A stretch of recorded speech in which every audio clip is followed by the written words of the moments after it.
Барлықтарыңызға сәлем. Бұл видеода мен сіздерге осындай сақинаны жасауды үйрететін боламын.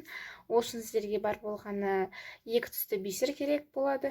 Және сосын сіздерге 30 см леска керек болады.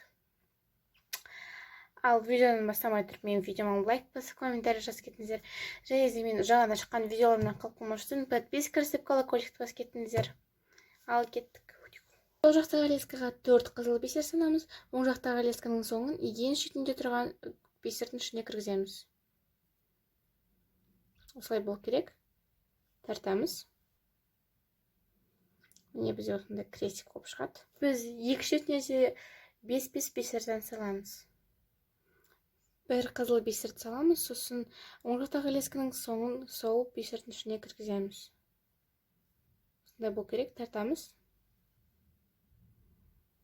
Оң жақтағы лескаға 1 қызыл, сол жақтағы лескаға 2 бисер саламыз. Сосын оң жақтағы лесканың соңын ең шетінде тұрған бисердің ішіне кіргіземіз.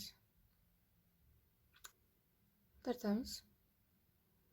2 лесканың соңына да 5-5 бисерден саламыз. Оң жақтағы лескаға 1 бисер саламыз, оң жақтағы лесканың соңын сол бисердің ішіне кіргіземіз.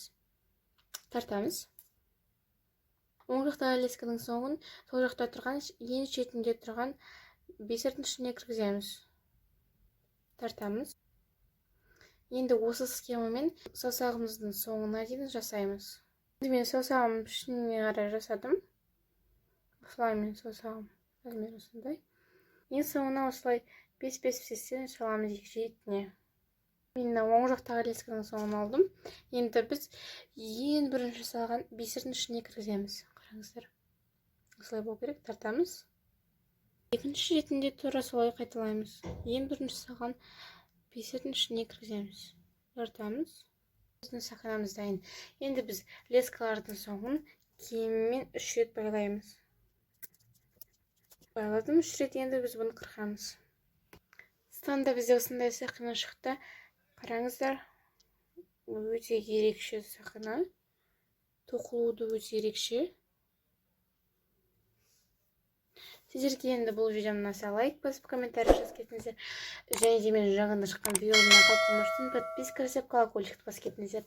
Ал мен сіздермен қоштаспаймын. Келесі кездескенше сау болыңыздар.